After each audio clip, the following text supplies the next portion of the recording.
सम्मान के योग्य मलवारी सर, माननीय चौहान जी, शास्त्री जी, विद्यालय के अध्यापक व हमारे देश के भविष्य प्यारे बच्चों,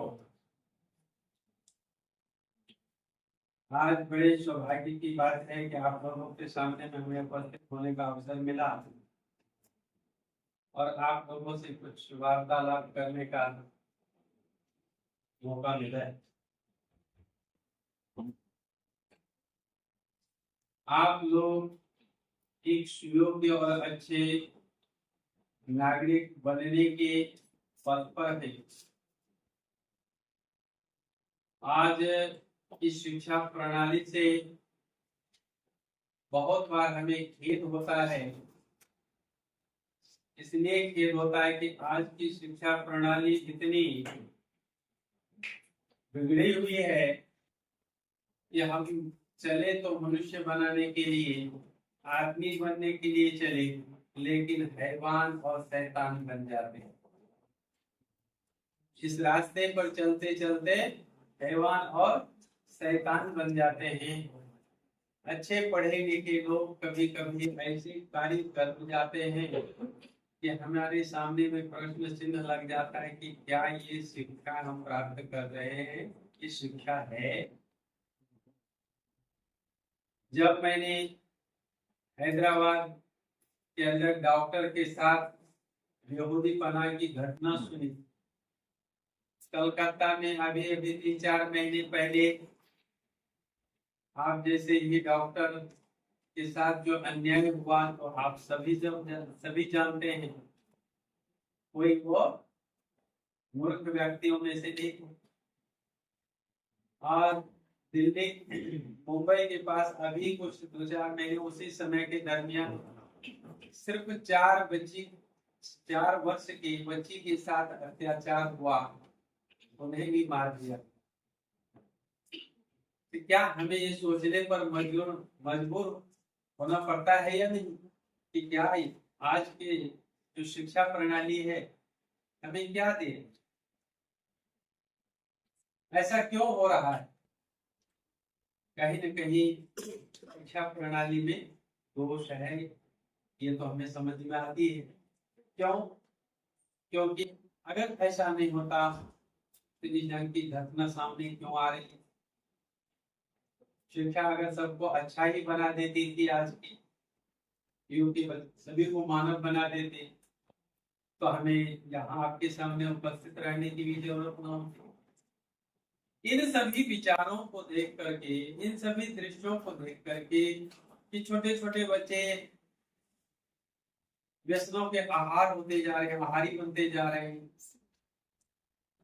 दुर्व्यवहारी बनते जा रहे हैं, दुष्टाचारी बनते जा रहे हैं, अत्याचारी बनते जा रहे हैं, आतंकी बनते जा रहे हैं, अच्छे कम और बुरे ज्यादा होते जा रहे हैं। क्या इसको शिक्षा करनी चाहिए? आप लोगों के क्षेत्र में भी आप लोग डॉक्टर बनने जा रहे हैं, मुझे तो डॉक्टर बोलने में डर लगता है, क्योंकि आप लोग डॉक्टर शायद नहीं बनने जा रहे, बनने जा रहे डॉक्टर की पढ़ाई करने? नहीं, मुझे नहीं लगता है कि आप डॉक्टर की पढ़ाई करें, और हम अपेक्षा भी नहीं करते कि आप डॉक्टर की पढ़ाई करो, क्योंकि ये भारतीय जितने ग्रंथ हैं उन ग्रंथों में कोई कहीं पर यह शब्द नहीं है। और भारतीय जो शब्द आता है वह है, हाँ, आप वैद्य बने, वैद्य बनने जा रहे हैं, वैद्य बने, डॉक्टर न बने। मैं जैसा, क्योंकि मैंने बहुत सारे डॉक्टरों को पढ़ा है, बहुत सारे अत्याचार करते हैं समाज में जाकर, किसी की किडनी बेचते हैं, तो किसी की कुछ निकाल देते हैं, किसी का कुछ निकाल देते हैं, पेपरों में पढ़ते हैं। इसलिए हमें, हमारे समाज के कुछ लोग हैं जो हमारे प्रतिनिधि सभा के हैं महाराष्ट्र के, उन्होंने ऐसा विचार बनाया कि मनुष्य बनने की इन विद्यार्थियों में बीज बोई जाए। जो विद्यार्थी आज है, देखिए विद्यार्थी का भी अर्थ बहुत कम लोगों को मालूम। किसी को हम पूछते हैं कि विद्यार्थी का क्या मतलब होता है, वो सिर्फ इतना बता पाते हैं कि जो विद्या की अपेक्षा रखता है, विद्या को प्राप्त करने के लिए जो तत्पर रहता है, उसको विद्यार्थी कहते हैं। फिर हम कहते हैं विद्या क्या होती है, यहाँ पर शून्य हो जाता है, यहाँ पर शून्य हो जाता है, क्योंकि उनको विद्या का अर्थ मालूम ही नहीं है। आप उस चीज को पढ़ रहे हैं जिससे कि आप अपने जीवन को सुखी बना सके। क्या बना सके? सुखी बना सके, उस चीज को पढ़ रहे हैं। और जो आप पढ़ रहे हैं वो आदेशात्मक शब्द है। क्या शब्द है? आदेशात्मक शब्द है या नहीं, मुझे बताइए। आप क्या पढ़ रहे हैं? आयुर्वेद। क्या पढ़ रहे हैं? क्या अर्थ है? आदेशात्मक है या नहीं है ये सब? आप अगर संस्कृत के भी बहुत सारी जानकारी होंगे, आयुर्वेद में संस्कृत भी पढ़ाए जाते हैं। मेरा बेटा भी संस्कृत आयुर्वेद पढ़ रहा है। आप किस क्लास के हैं? उसमें किस ईयर के हैं? फर्स्ट ईयर के हैं। नहीं, वो चौथे ईयर में, वो फोर्थ ईयर में। तो इसमें अभी तो आपको संस्कृत भी होगा। वेद शब्द आज्ञार्थ द्वितीय पुरुष एक वचन का शब्द है। ठीक है, समझ गए होंगे आप लोग, क्योंकि फर्स्ट ईयर के हैं, फर्स्ट ईयर के विद्यार्थी को ये समझ में आती है। और जिनका संस्कृत होता है वही इसमें आते हैं, और संस्कृत वाले के लिए आसान जाता है। तो वेद शब्द जो है वो आदेशात्मक है। वेद का अर्थ है मनुष्यों तुम जानो। क्या जानो? तो जीवन को जानो। आयु वेद। किसको जानो? जीवन को जानो, आयुर्वेद को जानो। फिर वही बात, आयु वेद। वेद का अर्थ क्या है? जानो। आदेश दे रहा है, और क्या जानो? आयु, जीवन को। इसको जानो, और यही जीवन को जानने के लिए आप यहाँ पर इस विद्यालय में एडमिशन लिए हैं कि हम इस आयु को जीवन को जानिए क्या है। और जब हम जान जाएंगे तो ये अच्छे वैद्य कहलाएंगे। क्या कहलाएंगे? वैद्य का अर्थ डॉक्टर। ठीक है, नहीं डॉक्टर नहीं होता है, वैद्य का चार क्या आप लोगों को जानना चाहिए। विद धातु से वेद भी शब्द बनता है, और विद धातु से वैद्य भी बनता है। वैद्य का पहला अर्थ होता है कि धातु का जानने, जानना। अभी तुम्हें कहा जानने का आदेश दे रहा है। जो चीज आप पढ़ रहे हो वो कहता है मुझे अच्छी तरह से जानो, इस जीवन को अच्छी तरह से जानो, फिर आपका जीवन अच्छा बनेगा और दूसरों का भी आप अच्छा बना सकेंगे। बहुत बड़ी जिम्मेदारी होती है। डॉक्टर बनना कोई, ये वैद्य बनना कोई आसान नहीं है। लोग कहते हैं झोला छाप होते हैं। मैंने अपने बेटे को कहा कि तुमको बहुत बढ़िया स्कूल मिला है एडमिशन। वो कहता है क्या पिताजी, मुझे MBBS होना चाहिए था, मुझे आप इधर एडमिशन करा दी।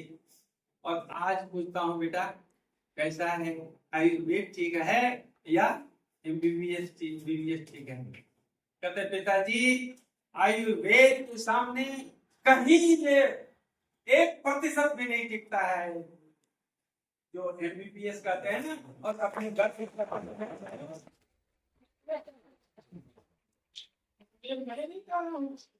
आप में से भी वो बच्चा है जो 4th ईयर में अभी मेरा बेटा पढ़ रहा है। कहता है पिताजी आपने मेरे लिए बहुत अच्छा किया, उस समय मुझे नहीं समझ में आ रहा था, लेकिन मैं आज जितना समझ पाया हूँ वो इसके 1% में भी नहीं चाहता है MBBS।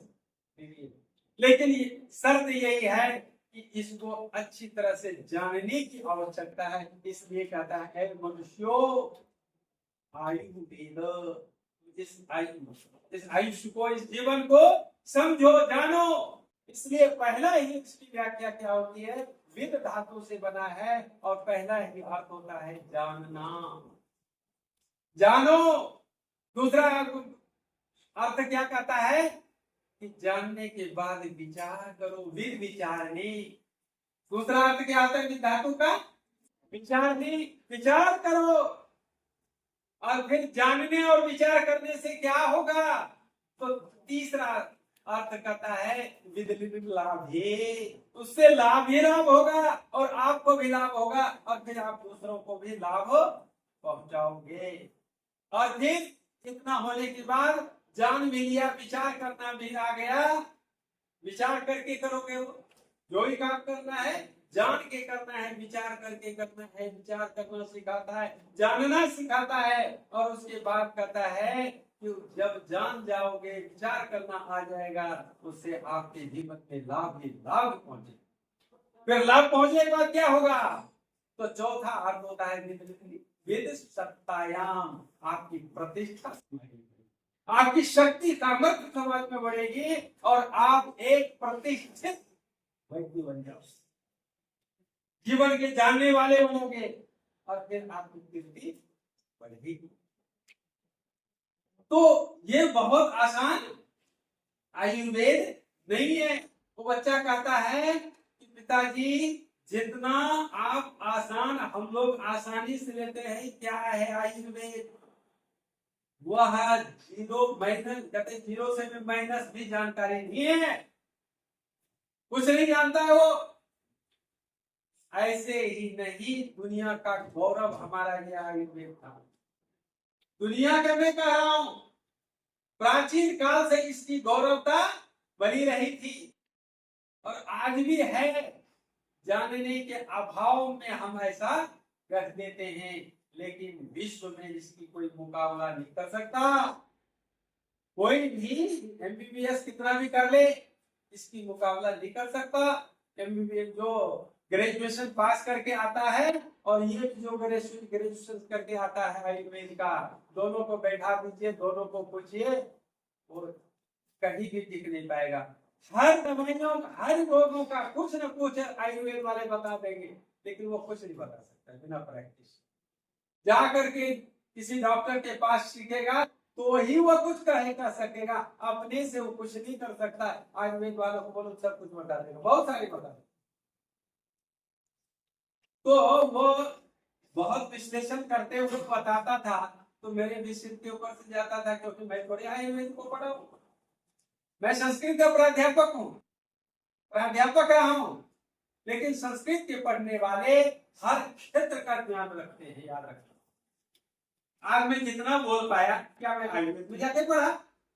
मैं संस्कृत जानने के कारण से मैं बोल बता पा रहा हूं आपको इतनी चीजें।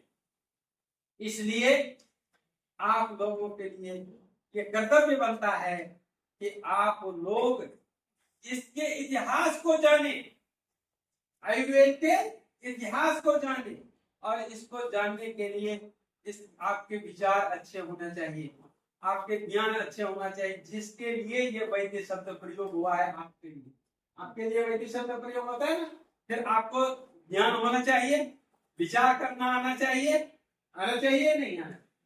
विचार किस स्थिति में उपजता है? विचार की पैदाइश कहाँ होती है? क्या बहुत अच्छा बोल रहे, कौन है? बोलो।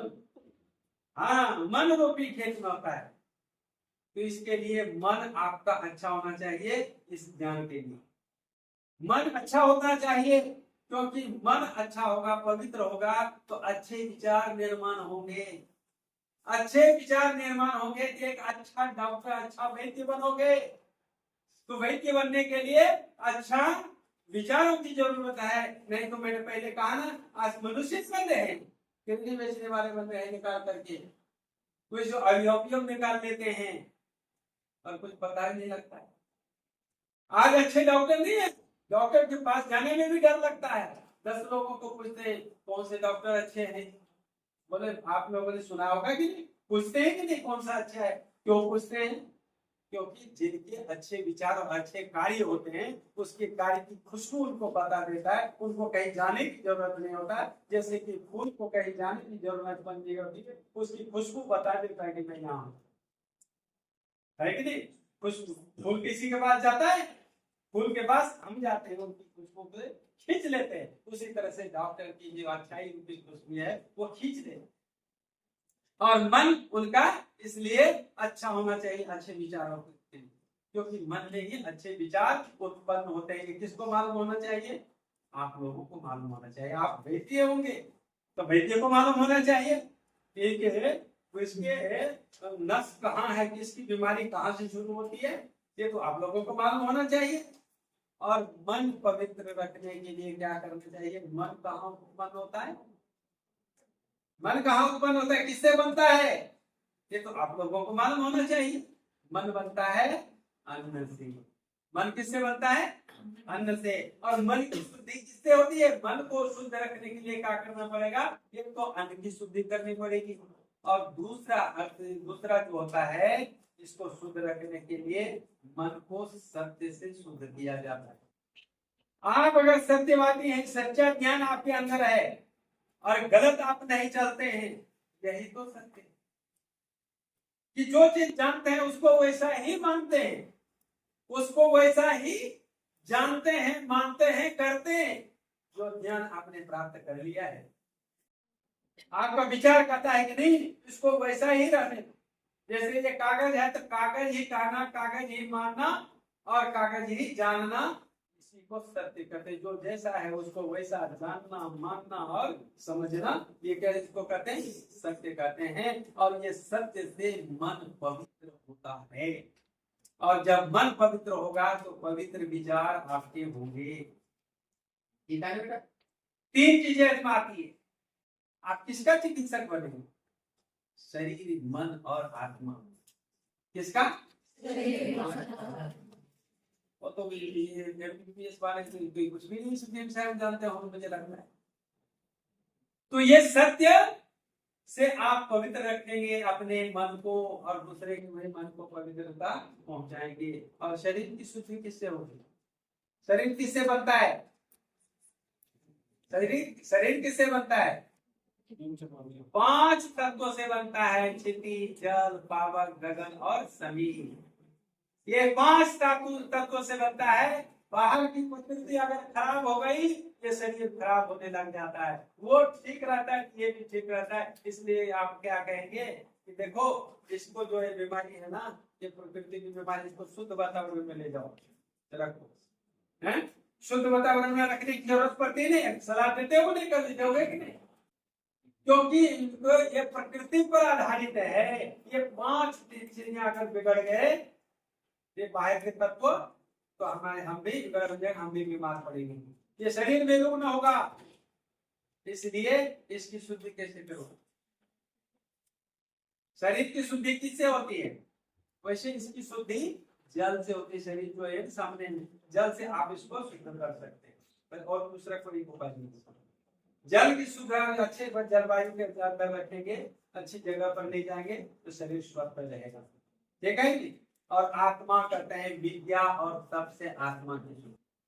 आत्मा किससे शुद्ध होता है? विद्या और तप। इसके लिए डॉक्टर जो वैद्य बनते हैं, सतत अभ्यास करना पड़ता है। जिस दिन अभ्यास करना अध्यापक छोड़ देगा, वैद्य छोड़ देगा, उस दिन अध्यापन खत्म हो जाएगा, वैद्य का जो व्यवसाय है वो भी खत्म हो जाएगा। इन दोनों को सतत अभ्यास करते रहना पड़ता है। हर हमेशा आपको अभ्यास करना ही चाहिए, ये जीवन का अभिन्न भाग है। अभ्यास करना, जानना, ये तो प्रत्येकों का होना चाहिए। लेकिन प्रत्येक लोग जो है ना सक्षम नहीं हो पाते। लेकिन डॉक्टर किसी भी हालत में नहीं छोड़ेगा, क्योंकि वो पहले जो उसका लक्षण है जानना, वो जान चुका है, वो विचार करना सीख लिया है, उसके अच्छे विचार बन गए हैं, और फिर उससे उसका लाभ भी हुआ है, उससे उसको प्रतिष्ठा भी मिली। तो जिससे प्रतिष्ठा मिलती है वो छोड़ेगा क्या? क्यों जी? विद्या और तप से आत्मा की शुद्धि होती है, और बुद्धि को भी आप लोगों को पवित्र रखना पड़ेगा। अगर बुद्धि आ गई ना, कितने ही बड़े डॉक्टर बन जाना, वैद्य बन जाना, गलत काम पर बैठे हुए, फिर अब यश मिलेगा, इस ज्ञान का कोई लाभ नहीं होगा। जिसको इतने मेहनत से हासिल करेंगे उसका कोई लाभ नहीं होगा। इसलिए क्या करना पड़ेगा, बुद्धि को भी शुद्ध रखना पड़ेगा।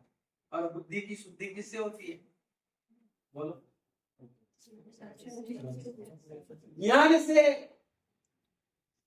ज्ञानेन बुद्धि शुद्ध होती है। इसलिए मनु महाराज ने एक वाक्य लिखा है कि अद्भिर गात्राणि शुद्ध्यन्ति मनः सत्येन शुद्ध्यति विद्या तपोभ्याम भूतात्मा बुद्धि ज्ञानेन शुद्ध्यति। बुद्धि ज्ञान से शुद्ध होती है और इस सभी की शुद्धता आपको कहाँ है ना।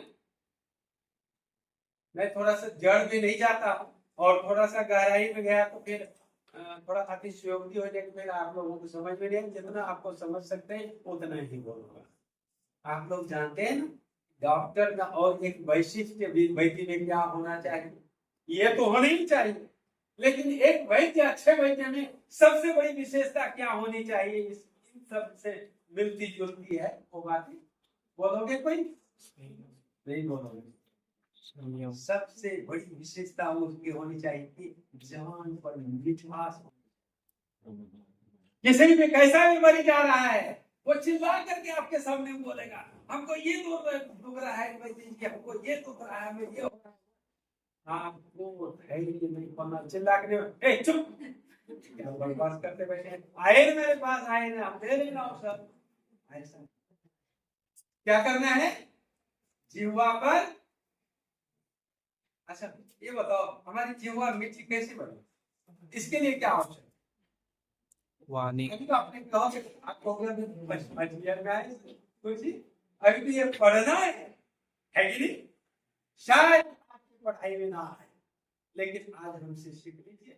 हम नहीं जानते, वैदिक के क्षेत्र का मैं नहीं हूँ, लेकिन हमें जो आता है अनुभव एक बहुत बड़ी चीज, क्योंकि मैं इस अध्यापन कार्य को करते करते करते सरकार ने ढके के बाद निकाल दिया है, मैं सेवा निवृत्त हो चुका और सारा जीवन अब समाज के लिए मैं अर्पण करना चाहता हूँ। और इसलिए मैं आप लोगों के सामने में आया हूँ कि ये तो दूसरी बातें तो मैं बता रहा हूँ कि आप लोग जो वैद्य होंगे उनके जिह्वे पर मिठास होनी चाहिए और कभी विचित्रता नहीं आनी चाहिए। और वो कहाँ उपजता है, जैसे कि इस बेटी ने कहा कि मन जो है विचारों की उत्पत्ति स्थान, फिर इसकी उत्पत्ति स्थान है, ये भी आपको पता होना चाहिए। आप तेजस पदार्थ का खाना शुरू करेंगे, बताएंगे दूसरों को, बताएंगे दूसरे के भी आप चाहेंगे कि मीठे व्यवहार मुझे बोले तो वो भी उनको भी बताएंगे, दूसरों को भी बताएंगे कि आपके जीवन पर मिठास होनी चाहिए, मीठी ही वाणी होनी चाहिए। उसके लिए आप क्या खाना चाहिए, खाने से बनता है। अब आगे परीक्षा पढ़ाई में आ जाए मैं मुझे पता नहीं, मैंने जो पढ़ा है मैं आप लोगों के सामने में रखता हूँ कि घी, दूध, मक्खन, मलाई, दूध और शहद। बच्चा हमारा मीठी वाणी बोलने वाला बने, इसके लिए आपने क्या करना है जानते हैं? आप जिस समय आगे बनकर के जाकर के वैद्य बनेंगे और कभी डिलीवरी वगैरह करवाएंगे तो सबसे पहले क्या करते हैं डॉक्टर जानते हैं? बच्चे को निकाल करके पिता की गोद में दे देते। माँ का स्तनपान करने से पहले पिता की गोद में जाता है बच्चा और पिता अपने गोद में लेकर के और वो पहला संस्कार करता है जिसको जात कर्म संस्कार कहते हैं। ओम लिखता है, ओम तेरा रक्षक बने। परम पिता परमात्मा तेरा रक्षक है, मैं नहीं हूँ। थोड़ी देर के लिए पिता तो रक्षक होता ही, रक्षक को ही पिता कहता है, लेकिन रक्षक का वही रक्षक जो होता है उसको परम पिता कहते हैं। क्या कहते हैं? परम पिता कहते हैं। तो उनके जीवन पर क्या लिखे जाते हैं? वो किससे लिखे थे? सोने की सलाका से, सोने की धातु से उसके जीव को चटाया जाता है। क्या चटाया जाता है? मद चटाया जाता है। यही उद्देश्य इसका होता है। संस्कार जिस समय हमने पढ़ा कभी नहीं समझ में आया, कोई पढ़ लिया किताब में, जैसे आप लोग पढ़ेंगे और परीक्षा देंगे। प्रैक्टिकल जब जीवन में आएगा, अनुभव जब आएगा, तब उसका रस आपको आपके जीवन को महसूस होगा। ठीक है कि नहीं? पढ़ने मात्र से कुछ नहीं होता। इसलिए एक वाक्य हमारे मूर्खों के दिमाग में आता है, मूर्खों की भाषा है, पढ़ने से नहीं होता कुछ, गढ़ने से होता है। क्या कहते हैं? गढ़ने से होता है। गढ़ने का मतलब वो उनकी भाषा। हमारे शिक्षित लोगों की भाषा में क्या होता है? जीवन में अमल करने से, उतारने से, आचरण करने से। जो कुछ पढ़ा है उसको हमारे जीवन में उतारना चाहिए, आचरण होना चाहिए। ये तो थोड़ा सा अनपढ़ों की भाषा में ऐसा बोल देते, लेकिन बहुत महत्वपूर्ण बात वो बोलते हैं। तो ये जीवन की पवित्रता आपकी, जो मधुर, जो वाणी की पवित्रता होगी, वो किससे होगी? इन पदार्थों का सेवन करने से। इसलिए आप जब आगे बढ़ोगे ना, आप ये कहोगे, देखो अपने बच्चों को ये खिलाओ। जिस समय आप लोग डॉक्टर है ना, आपके पास जाएंगे, चेक करने के लिए जाएंगे कि मैं माँ बनने वाली हूँ, मैं पिता बनने वाले हूँ, तो आप कहोगे हाँ। जब चेक करोगे नहीं नहीं सही बात है, तो फिर क्या कहोगे? देखो आप ये चीज खाना, आप ये चीज सेवन करना, बच्चे डॉक्टर लोग कहते हैं कि डॉक्टर के पास जाते हैं। मैं खोल करके इसलिए बोल रहा हूँ कि आप इस वैद्यकीय क्षेत्र में हैं, आपको हर चीज का मालूम होता है, और वैद्य तो सीधा करता है, खुल करके सामने आओ, खुल करके बात रखो, और वो खुल करके ही बात रखना पड़ता है, और फिर आप अच्छी तरह से उसका सोल्यूशन या उपाय कर सुझा सकते हैं। और कुछ छुपा करके बोलेंगे तो कहेंगे देखो कुछ छुपाते होंगे तो नुकसान हो जाए। औषध देंगे और कहेंगे आपने कुछ छुपाया, आपने सही सही बताया नहीं कि क्या बीमारी, क्योंकि खुल करके उनके सामने बोला। तो उस समय में क्या कहेंगे? ये चीज खाओ, ये चीज खाओ, आपके बच्चे का स्वास्थ्य ठीक रहेगा। तो ये चीजें किस क्षेत्र का है? वैद्यकीय क्षेत्र की बात है। और जिस समय संस्कार पढ़ा, मैंने 100 मार्क का एग्जाम दिया, तो मैंने ये क्लासिकल पढ़ा। उस समय हमें इतनी समझ में नहीं आई। जब इन बातों का विचार करने लगा, जब मेरी आयु बढ़ने लगी और मेरी बुद्धि उस तरफ से काम करने लगी, तब मुझे पता लगा कि ये बड़ी महत्वपूर्ण बातें यहाँ पर लिखी गई। आज मैं वैदिक क्षेत्र का न रहते हुए सिर्फ संस्कृत जानने के कारण आपके सामने भी इतनी बातें बोल सका हूँ। तो आप अच्छी वाणी वाली बनो, आप अच्छे वाणी वाले बनना है आपको, क्योंकि वैदिकीय क्षेत्र में जाते हैं, आपके पास अनेक प्रकार के मरीज आएंगे, रोगी आएंगे, तो वो उसके साथ व्यवहार कैसे करोगे? ऐसे करोगे घर में जैसे करते हैं, माँ को कर देते हैं, एक दिन को मम्मी कुछ समझ नहीं आती, ऐसा बोलेंगे? कई बार बोलते होंगे ना, अपने मम्मी के पास, पिताजी के पास बोल देते हैं, आपको कुछ समझ नहीं। देखो वो बहुत समझदार होते हैं, बात नहीं समझते हैं, लेकिन वो चाहते कि मेरा बच्चा मेरा, वो समय कह देते हैं ठीक है, तुमको नहीं समझता होगा बेटा, तुम समझदार हो, कहते कि नहीं? तो आपकी समझदारी इसी में है, जो मैंने आज कहा है अपने जीवन में उतारने का कोशिश कीजिए। सच्चे रूप में अपने जीवन की डॉक्टर बनिए। मुझे मेरी परिभाषा, आपकी परिभाषा में डॉक्टर बनना ठीक है भैया, लेकिन मेरी परिभाषा में मैं जो जानता हूँ वो वैद्य की तुलना इस दुनिया में कोई डॉक्टर नहीं कर सकते हैं, कोई बराबरी नहीं कर सकता। वैद्य वैद्य होता है, बशर्ते कि आप वैद्य बनो, वैद्य के हाथों को समझो, घंटी बदलने बंद कर दो। ठीक है, मैं आगे पर आपके उत्तर को विराम देता हूँ। आज इसी की घंटी बंद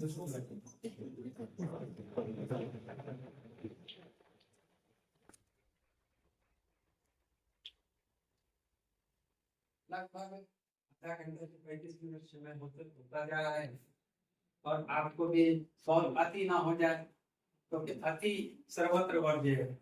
अति सर्व जगह सभी जगह वर्जित करना चाहिए, अनपच ना हो जाए, इतना सुने कि जो पहले सुना हुआ है वही खत्म हो जाए। यहीं पर अपने वक्तव्य को विराम देता हूँ। जितना मैंने बात कही है, मुझे जो उपयोगी लगा आपके लिए बोलना, उतना सा मैंने बोला है, क्योंकि वैदिक क्षेत्र का मैं नहीं हूँ, फिर भी जितना मुझे समझा उतना मैं आप लोगों के सामने रखने का प्रयत्न किया हूँ। अपने जीवन को आप अच्छा बनाइए, पवित्र बनाइए, वैद्य अच्छी बनिए और मधुर भाषी बनिए, जिससे कि आपको आगे चल करके अपने जीवन में सफलता मिलाएगी। ये सफलता देगी, किसी बात है सफलता दिलाएगी। इन्हीं शब्दों के साथ मैं अपने वक्तव्य को विराम करता हूँ और आप लोगों से एक उम्मीद के साथ यहाँ जाता हूँ।